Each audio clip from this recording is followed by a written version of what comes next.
जय हिंद दोस्तों। आज हम लाइट चैप्टर जो है बहुत ही इंपॉर्टेंट है, जो कॉम्पिटिटिव एग्जामिनेशन और फॉर बोर्ड के लिए भी जरूरी है, तो इसको हम देखेंगे। ठीक है, इसको डिस्कस करने वाले हैं। तो देखते हैं कि इसमें सबसे पहले शब्द आता है कि प्रकाश होता क्या है ना।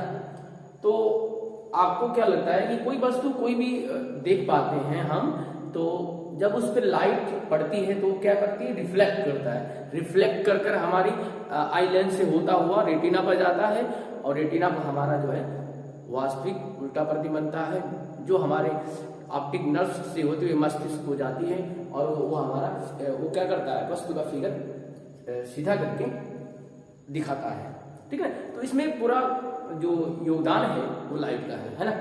लाइट अगर अंधेरे में कोई वस्तु होती है तो हम सभी क्या होते हैं, मतलब वस्तु को देख नहीं पाते हैं ना। तो इसलिए वस्तु को हमको देखने के लिए प्रकाश की क्या है, आवश्यकता है।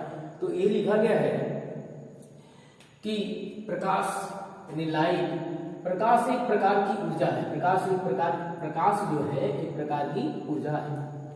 ये भी पूछा गया प्रकाश क्या है, तो प्रकाश देखेंगे एक प्रकार की ऊर्जा है। ठीक है, जिसकी सहायता से हम वस्तुओं को देख सकते हैं या देखने में क्या करता है, मदद करता है। ठीक है, तो प्रकाश की उपस्थिति में, प्रकाश के कारण ही हम वस्तु को देख पाते हैं। चलिए इसमें कुछ और पॉइंट देख लेते हैं। अगला पॉइंट है प्रदीप्त वस्तुएं। तो प्रदीप्त वस्तुएं क्या होती हैं? कुछ ऐसी वस्तुएं उनकी होती हैं जिनका खुद का प्रकाश होता है, और कुछ ऐसी वस्तुएं होती हैं जिनका खुद का प्रकाश नहीं होता है। तो वही कह रहा है कि प्रदीप्त वस्तुएं ऐसी वस्तुएं जो स्वतः प्रकाश उत्पन्न करती हैं, प्रदीप्त वस्तुएं कहलाती हैं। जैसे सबसे पहला उदाहरण कोई लिया जाता है तो सूर्य लिया जाता है। वैसे कैंडल, जलता हुआ कैंडल हो गया, लालटेन हो गया, ठीक है, दीपक हो गया। तो ये सब के सब भी आपकी जो है प्रदीप्त वस्तु भी आएंगे, क्योंकि जब तक उसमें फ्यूल रहेगा, ईंधन रहेगा, तब तक वो जलता रहेगा। इसलिए वो जो है क्या होता है, प्रदीप्त वस्तुएं होती हैं। जुगनू भी इसी में आएगा, जुगनू भी कोई खुद का प्रकाश होता है उसमें, है ना, आप जानते हैं। खैर इसमें बस इतना ही है ध्यान रखना कि जो वस्तुएं स्वतः प्रकाश उत्पन्न करती है, जिनका खुद का प्रकाश होता है, जैसे सूर्य, तारे, ये सब के सब प्रदीप्त वस्तुएं हो जाएंगी। अप्रदीप्त वस्तुएं देखिए, अप्रदीप्त वस्तुएं में क्या कहता है, वे वस्तुएं जो स्वतः प्रकाश उत्पन्न नहीं करती हैं, क्या करती हैं, नहीं करती हैं, वह अप्रदीप्त वस्तुएं कहलाती हैं। इसमें सबसे पहला जो एग्जाम्पल है वो मुख्य है चंद्रमा। ठीक है, मेज भी है, बर्तन भी, आदमी है। तो चंद्रमा थोड़ा सा इसको जरूरी है। कई लोग इसको जो है कि प्रदीप्त वस्तुएं में ले जाते हैं, भाई चंद्रमा चमकता है, प्रकाश देता है। तो भैया वो जो है ना, वो नहीं जानते। देखो जो ऐसे बोलते हैं तो वो अच्छे से जानते नहीं है ना। जो सूर्य के प्रकाश से क्या होता है, प्रकाशमान होता है। चंद्रमा, जो चंदा मामा है ना, सूर्य के प्रकाश से क्या होते हैं, प्रकाश में प्रकाशित होता है। ठीक है, याद रखिए। इसलिए जो है खुद का प्रकाश नहीं होता, ये तो सूर्य से लेकर तब ना वो रात को छोड़ते हैं, प्रकाश उत्पन्न करते हैं। इसलिए वो प्रदीप्त वस्तु नहीं, अप्रदीप्त वस्तु हो गया। तो क्वेश्चन यहां से पूछा गया कि निम्न में से प्रदीप्त वस्तुएं हैं, ये पूछा जा सकता है। तो जैसे मान लीजिए प्रदीप्त वस्तु अगर दे दिया है तो सूर्य, चंद्रमा में इस तरह दे दिया, तो आप क्या होगा, प्रदीप्त वस्तु में सूर्य आएगा। अब कुछ लोग चंद्रमा भी लिख देते हैं, भाई में सूर्य भी होगा, चंद्रमा भी होगा। ऐसा नहीं, कंफ्यूजन नहीं होना चाहिए। ये जो है सूर्य के प्रकाश से प्रकाश उत्पन्न करता है, प्रकाश देता है। ठीक ना, तो ये जो है अप्रदीप्त है और ये प्रदीप्त है। चलिए अब इसकी प्रॉपर्टी है। अब यहां भी ध्यान से देखिएगा, ये भी प्रॉपर्टी जो है काफी इंपॉर्टेंट है। तो स्टार बना देता हूं। ठीक है, तो सबसे पहला सवाल जो लिखा गया है, प्रकाश विद्युत चुंबकीय इलेक्ट्रिक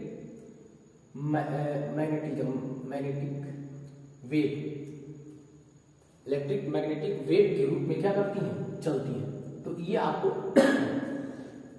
सॉरी, इसको ध्यान देना है, राइट, कि विद्युत, ये पूछा गया है कि कौन से तरंगों के रूप में चलती हैं प्रकाश, तो आप बोलेंगे विद्युत चुंबकीय तरंगों के रूप में चलती है। ये कंपटीशन का क्वेश्चन है, तो इसलिए हम इसको स्टार बना दें कि ये जो हमारा क्या है स्टार है, आगे लगा दीजिए स्टार, ये भी स्टार क्वेश्चन।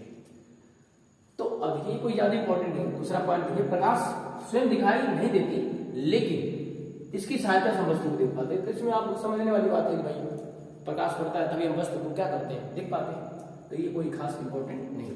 अब फिर से ये इंपॉर्टेंट एक पॉइंट है कि भाई प्रकाश निर्वात में चल सकता है। पहली बात कि प्रकाश जो है किसी माध्यम में चल सकता है, निर्वात से भी होकर गमन कर सकता है। और सबसे पहली बात जो मुख्य बात है वो है इसकी चाल। तो चाल तो देखो, इसकी चाल बता दो भैया। तो चाल कितना है 3 × 10⁸ मीटर पर सेकेंड।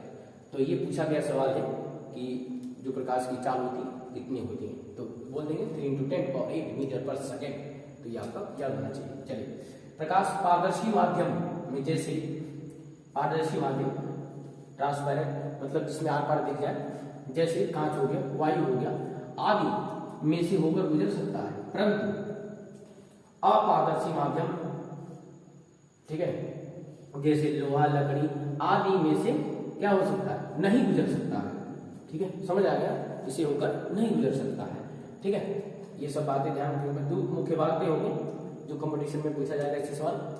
प्रकाश सरल रेखा में चलता है, ये भी एक मुख्य बात है कि सरल रेखा में पूछा गया कौन सी रेखा में चलता है।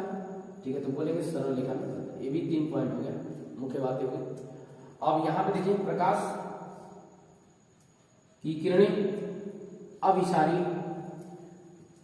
अपसारी इसको बोलते हैं कन्वर्जेंट या कन्वर्जिंग करना। अभिसारी मतलब केंद्रित होना, मतलब अभिसारी का मतलब ये होता है कि मतलब दूर से प्रकाश की किरणें आकर क्या करें एक बिंदु पर ऊपर मान लीजिए कि मिल रही है, ऐसे प्रकाश जब मिले ये कभी, इसको बोलेंगे अभिसारी हो गया। ये हो गया अभिसारी। ठीक है, अपसारी माने किसी बिंदु स्रोत से, ये बिंदु स्रोत है मान लीजिए कि यहां से, अब यहां से क्या करें फैले मतलब दूर जाए, समझ आया, दूर जाए ऐसे, तो ये हो गया अपसारी। समांतर मतलब समझते हैं, समांतर मतलब क्या हो गया ऐसे, ऐसे किरणें चल रही है, ऐसे किरणें जा रही है, समझ आ गया।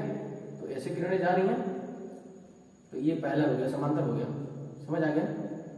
तो ये अब ये हो गया अपसारी और ये हो गया समांतर, मतलब एक दूसरे के पैरेलल चले। ठीक है, 2 रेखाएं जिनके बीच की दूरी हर जगह हर पॉइंट पर बराबर हो, समान हो, तो वह समांतर हो गया। ठीक है, तो ये मुख्य बातें हैं जिसको आपको ध्यान देना है कि प्रकाश की किरणें अभिसारी अपसारी और समांतर हो सकती हैं। ठीक है, तो ये आपको ध्यान रख लेना है और जो मुख्य बातें हमने बताया है उसको आपको क्या करना है याद कर लेना है।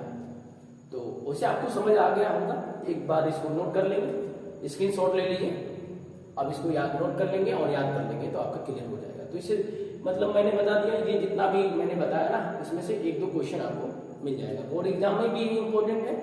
ठीक है, तो इसको ध्यान रखेंगे। चलिए आगे चलते हैं। अब देखेंगे प्रकाश का परावर्तन।